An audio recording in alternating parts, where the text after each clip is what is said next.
On poursuit ce Lex Inside, on va parler de la nouvelle procédure de saisie des rémunérations avec mon invité Béatrice Ducarrois, membre du bureau national de la Chambre nationale des commissaires de justice. Béatrice Ducarrois, bonjour. Bonjour. Alors on va parler de la nouvelle procédure de saisie des rémunérations. Pour commencer, pouvez-vous nous présenter cette nouvelle procédure?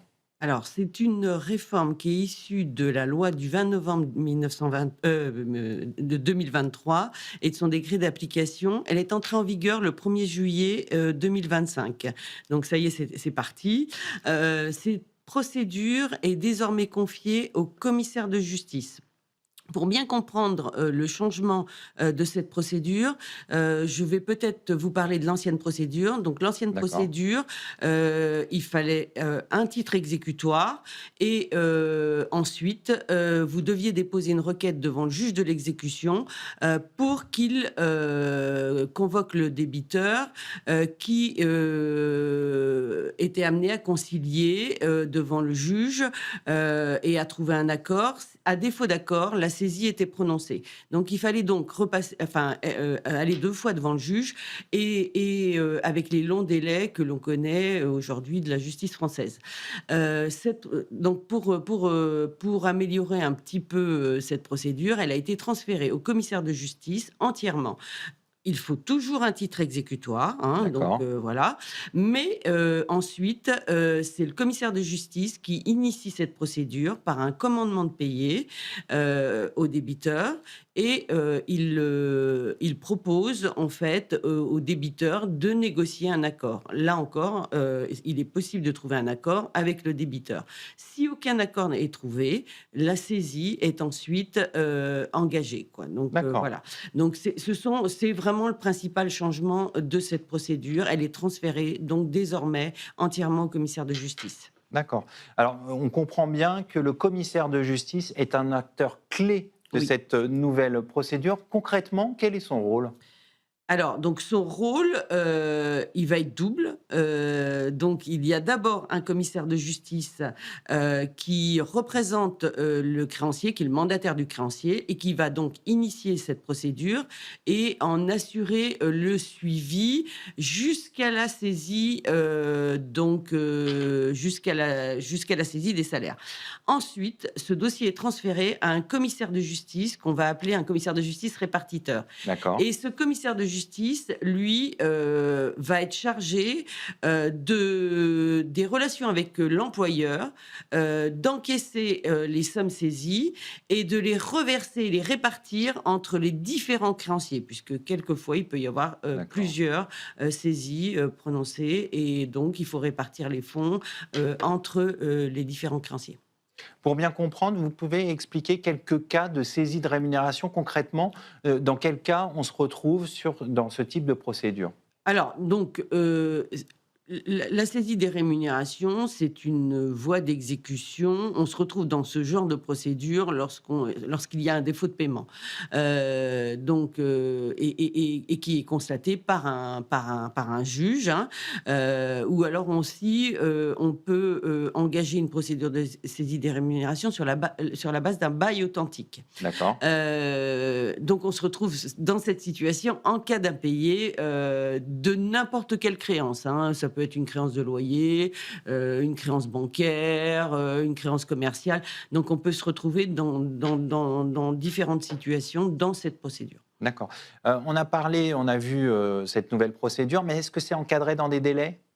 Ah oui, oui, oui, et donc bien entendu, il y a différents délais, la procédure commence par un commandement, elle laisse un mois au débiteur pour réagir, donc pour trouver cet accord. Si cet accord n'a pas été trouvé, le commissaire de justice a 3 mois pour engager la procédure de D'accord. saisie. Donc forcément, il y a des délais tout au long de cette procédure, mais vous n'avez plus les délais de justice, c'est-à-dire, on sait très bien qu'en France, la justice est quand même, très, très Bien encombrée. sûr. Donc ça va permettre, ça va permettre de concentrer maintenant le juge, sur des affaires, essentielles et plus importantes.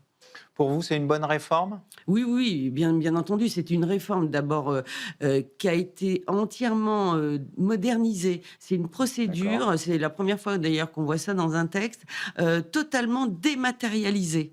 Par exemple, la saisie peut être signifiée électroniquement, à D'accord. l'employeur s'il a consenti à ce mode de communication. D'accord. Donc c'est vraiment une procédure entièrement dématérialisée, on le voit tout au long du décret d'application. Et ça, c'est assez novateur? Oui, c'est assez novateur. On avait, enfin, jusqu'à présent, dans aucun texte, on voyait, en tout cas dans aucun texte concernant les voies d'exécution, on avait vu une procédure dématérialisée du début jusqu'à la fin de cette manière.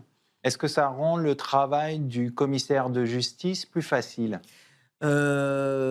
Alors en fait, le commissaire de justice, oui, d'une certaine manière, mais enfin, son rôle reste important dans cette procédure. Il doit veiller, aux droits des créanciers, mais aussi des débiteurs. D'ailleurs, il faut le rappeler, le débiteur, pourra toujours contester, cette procédure, enfin cette saisie devant le juge de l'exécution, hein, D'accord. il y a toujours un contrôle a posteriori du juge de l'exécution.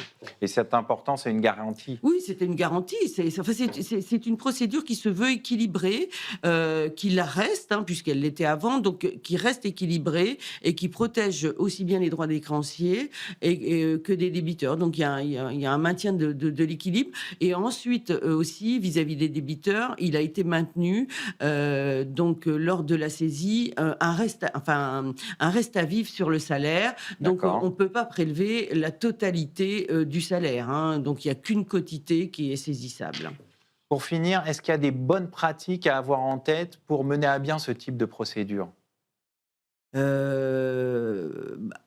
Donc du coup, posséder, enfin, à être titulaire d'un titre exécutoire, on a beaucoup dit dans les médias que, voilà, que cette procédure se passait de juge, ce n'est pas le cas, hein. Et donc, C'est bien de le rappeler. voilà, c'est bien de le rappeler, sauf si vous avez un bail authentique, là, c'est considéré comme un titre exécutoire, mais sinon, vous avez toujours, effectivement, vous avez besoin d'un jugement, pour engager cette procédure. Vous pouvez me rappeler votre question? Juste, l'idée, c'était de savoir si cette procédure pouvait apporter de nouvelles perspectives. Oui, bah, cette procédure va être plus rapide et l'intérêt des créanciers, c'est de ne pas attendre trop longtemps quand on a un impayé. Donc voilà, puisque effectivement, il va déjà falloir un certain délai pour obtenir un jugement.